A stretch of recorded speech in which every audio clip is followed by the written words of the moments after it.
મારું માતાનું મોહન રાખે, બધી માતાઓનું રાખે, સતવારી બધી માતાઓનું રાખે.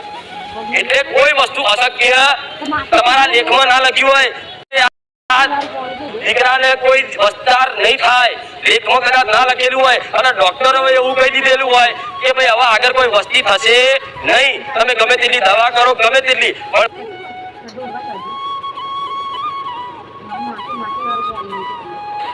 અને મારો જગતમાં એક જ ઉદ્દેશ છે કે જેમ હું સોલંકી પેઢીની કુળની માતા છું, કુળનો દેવો છું, એવો દરેકના ઘેર મારા જેવી કુળની માતા બેઠી છે. એ કુળની માતાને એના દીકરાની ભક્તિ નહીં મળતી અને એના દીકરાને કુળની માતાનો પ્રેમ નહીં મળતો. એ છૂટેલી ઓંગરી, તમારી કુળની માતાની છૂટેલી ઓંગરી કદાચ છૂટી જાય છે ને તો તમારી તમારી માની ઓંગરી મારે પકડાવવાની છે. એટલે હું બહુ જાગૃત બેઠું.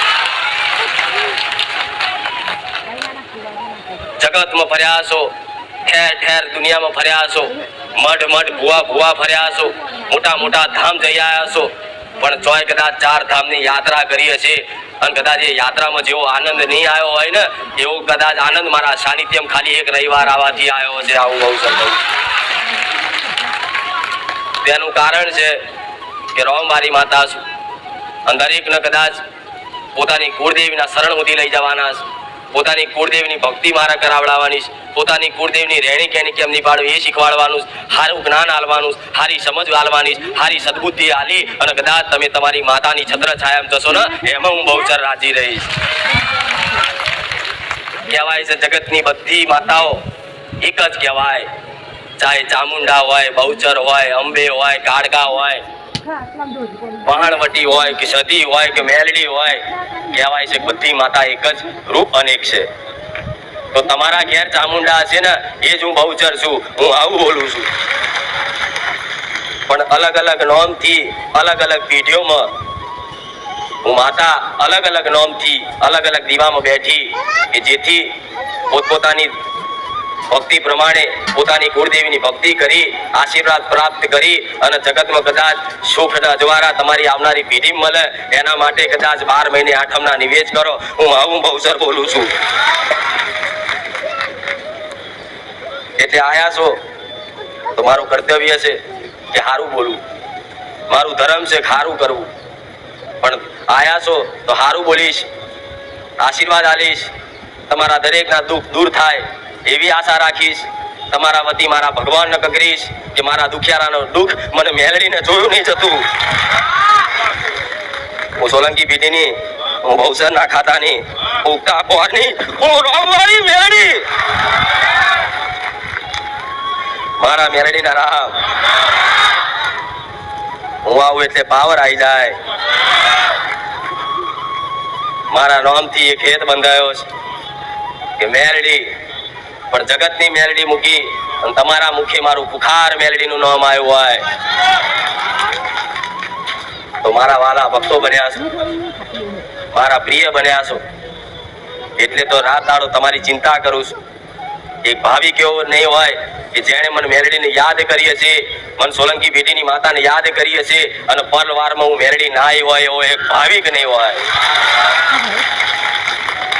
ગમે તે સમયે, ગમે તે ચોઘડિયાએ, સવારે, બપોરે, હોજે, અડધી રાતે, ગમે તે જગ્યાએ યાદ કરી. જો તમારા મોબાઈલના ટાવર નહીં આવતા હોય એવી જગ્યાએ યાદ કરીને તો મારું મેલડીનું ટાવર પકડીને આવીશું માતા. એટલે મારી પર એક વિશ્વાસ જાગ્યો છે કે આ છેલ્લું સ્ટેશન કહેવાય પુખાર મેલડી. બારેજાની ઓળખ થઈ જઈ, પેઢીની ઓળખ થઈ જઈ, પેઢીની માતાની ઓળખ થઈ જઈ, આવો એક વિશ્વાસ બંધાઈ ગયો ને એવું કહું છું, તમારો વિશ્વાસ નહીં તૂટવા દઉં સોલંકી પેઢીની માતા. પણ જગતમાં એક કહીશ, રહેણી ગહેણી નીતિ નિયમનું ધર્મ છું. જેવી મારી વસ્તીએ મારી ભક્તિ કરી, જેવી મારા દીકરાએ મારી ભક્તિ કરી, જેવો મારા દીકરાએ મારી પ્રત્યે ભાવ રાખ્યો એવો કદાચ ભાવથી મેં જગતમાં એના તો પ્રમાણ આલ્યા, મારી વસ્તીને પ્રમાણ આલ્યા, બારેજા ગોમને પ્રમાણ આલ્યા. પણ બારેજા ગોમ નહીં, પણ આજ ગુજરાતનો ખૂણો એવો બાકી નહીં કે જો મારું મેલડીનું પ્રમાણ ના મળ્યું હોય. ગુજરાતની વાત છોડો તો ભારતનો કોઈ એવો રાજ્ય બાકી નહીં હોય કે જો મારું પુખાર મેલડીનું કદાચ પ્રમાણ ના મળ્યું હોય. હું મેલડી આવું બોલું છું. અને એનાથી વિશેષ ભારતની વાત છોડી દો તો દેશ દુનિયામાં કોઈ એવો દેશ બાકી નહીં કે જો મને ખુખાર મેલડી ના ઓળખતા હોય. આવું મેલડી કહું કે તમને એક વાતની નવાઈ લાગશે. અમેરિકા, લંડન, ચાઇના થી તો કઈક લોકો ભાવિકો મારા વિડીયો જોવે છે ને કદાચ ત્યાંથી મોનતા કરવા આવે છે. પણ એક વાતની નવાઈ લાગશે, પાકિસ્તાનમાં મારા ભાવિક બની જાય હું મેલડી આવું કહું. અને વાતથી કદાચ જો જુઠ્ઠું બોલતી હોય ને તો મારો રોમ મારું સત લૂટી જાય. પાકિસ્તાનમાં બેઠેલા હિન્દુઓ હોય ને જે કદાચ દેવી શક્તિને ભગવાન માતાજીને માનતા હોય એવા પાકિસ્તાનમાં બેઠેલા હિન્દુઓનો તે મારા સેવકો પર ફોન આવે કે અમે પાકિસ્તાનથી બોલીએ છીએ, મેલડી માતાને અમને શોખ વાત કરે. તો એક બારેજા ગામમાં બેઠેલી માતા, એક મારા દીકરાની વસ્તીના ઘેર કદાચ દીવામાં બેઠેલી માતા, એક નાની પાટલી પર બેઠેલી માતા આખા જગત દુનિયામાં કદાચ પ્રમાણ સાબિત કરતી હોય તો તમારી ભક્તિથી, તમારી કુળદેવી તમારા ઘરમાં પ્રમાણ કેમ ના હાલે? હું મેલડી આવું બોલું. મારી વસ્તીના ભક્તિથી, રેણી કેણીથી, નીતિ નિયમથી, મારા બોલ પાડવાથી જો કદાચ આવી સોલંકી પેઢીની માતા હું કદાચ જગતમાં આવા પ્રમાણ આલી શકતી હોય આખા દેશ દુનિયામાં, તો ખાલી એક તમારી ભક્તિથી, તમારી કુળની માતા તમારા ઘર પૂરતું પ્રમાણ કેમ ના આલી શકે? હાલક નહીં, પણ તમને તો તમારા ઘર પૂરતું પ્રમાણ મળતું નહીં કે માતાજી અમારા ઘેર શક નહીં, એવો અહેસાસ થતો નહીં કે અમારા ઘેર માતા સાક્ષાત છે. આજે મારી વસ્તીના ઘેર કદાચ આવો ને અને અડધી રાતે કદાચ મારો મઠનો ઉમરો ચડો ને તો સાક્ષાત બેઠેલી હું મેલડી દેખાવું. આજે મારી વસ્તીને કદાચ પાણી પીવું હોય, મને માતાને કદાચ ભોણું કદાચ મોડું